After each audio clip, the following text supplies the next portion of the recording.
Welcome back to Grimnasty TV as we explore what is happening with our pineal glands when we step into spiritual perception that has revealed itself as an electrical landscape.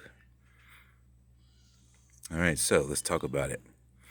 When your pineal gland first starts out, it's like down in here, and you got an embryonic space in the brain that fills up a big gap where it probably used to be. This whole thing here is shrunk down, in reality, super tiny. I make it big because I want, to show how it works or whatever, how it's been happening to myself. So, all right, so this hourglass was something that I talked to you about before, and I showed how a whole brain appears to go through this tight spot, and then the brain comes out the other side, and it's kind of like what that is. So here you'll see a taper, a ring here that comes in on the sides like that. Basically this. It's the first one. There's a DNA activated element in there, and it all rises up, and your pineal gland is like down here somewhere. Then it gets up higher, and it gets hotter as it gets higher. When it crosses the first threshold of bottleneck, it turns into what it feels like a can. And then you play kick the can, you go from one side to the other.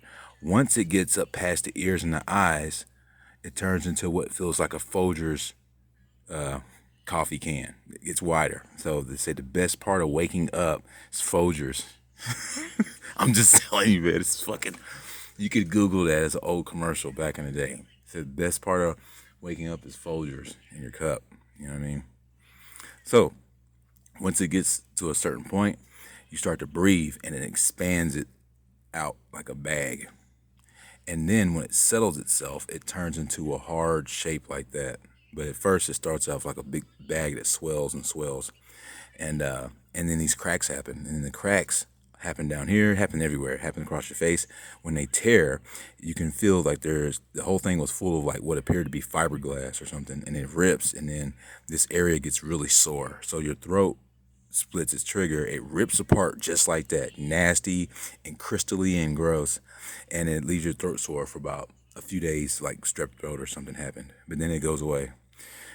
Then it starts to seep DMT out of your spine into the rest of your body. Like it hits your head, hits your chest, hits all your extremities, your hands, feet. Everywhere becomes numb from this. But it's very important because it seems like DMT is like your blood supply. It's like your alternate spiritual blood supply. You get so much of it that your whole body becomes saturated with the shit. Just like your blood flowing through. And you get hot as a result. Like it makes you really hot. Like right now, if I breathe for like about a couple of minutes, I just wanted to see where I was at. Immediately, my whole spine gets hot. My eyes, this whole chassis shoots out like that, and then all this fucking heat and shit comes out. So it's really, you don't really run in circles. The first few months, you're going to think that because it doesn't seem like anything's happening. But when you keep going, you'll realize that it's only putting new shit on top of old shit. And the old shit is the real problem. The old shit is this stuff. It just fucking stays together. It's glued to your pineal gland. There's a scar tissue that comes off from underneath. It's separate from it. And what you'll notice is if you cut salt out of your diet, which is hard for people to do because people don't realize how much salt is flowing through all your shit. Like you'll have intentions of not consuming sodium, and you'll say, "Oh, I'll just eat some bread and I'll put some shit. I won't sprinkle any salt on it." You're wrong. Your bread has 65 milligrams of salt. It's the typical non-detective salt amount for people to still continuously put salt in and meet the bottom line of having their electrical perception hijacked, since salt is obviously electrical. All right, so whenever, how can I say this? Whenever you're doing something that doesn't taste like it's salty because you're trying to avoid it, just know that if it's not just raw vegetables and or vinaigrettes and things like that, then you're consuming salt. Look at the labels and stuff. They tell you how much sodium's in it.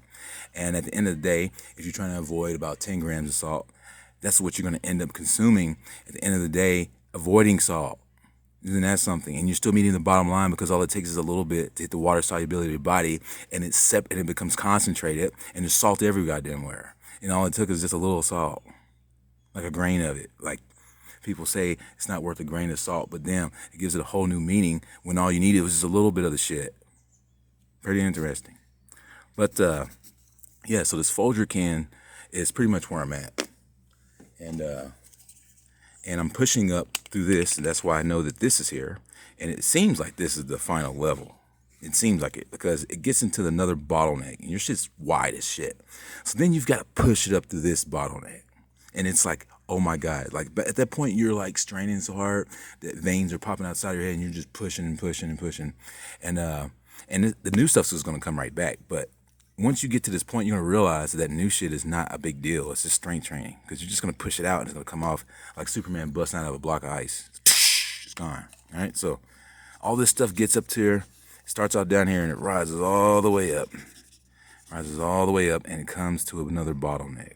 And I'm almost certain that freedom is on the other side of that, like mental freedom, manifestation, everything that the people desire is on the other side of this little bit of thing that's starting to bubble over. And it's cracking too. It's squeezing through it, and it's also wedged in this shit. I didn't stop until I knew it was wedged in there, because I didn't want it to be going back down on the other side after I spent several hours just to get it up into the wedge. I was like, no, there's no fucking way I'm not going to keep playing with this wedge thing until the sun is gone, even though I'm fucking tired, because I don't want to go back. See what I'm saying? So it's really tight in there. It gives you feels like your head's got a big brick inside of it. But we got my leg into the third, fourth dimensional spaces. You understand? This is freaking amazing. And the more I can see as I get up here is it's astoundingly gratifying. I'll make a video about it. How about that? Because I can't even mention it without just saying, holy shit, tell us more about that. Because you're going to be like, whoa, keep sun gazing. I'm telling you, dreams are like, I put it to you like this. Adidas is mostly what everyone dreams about. All right? Adidas. You already know what that means. But when you see it in a form that is endless and boundless,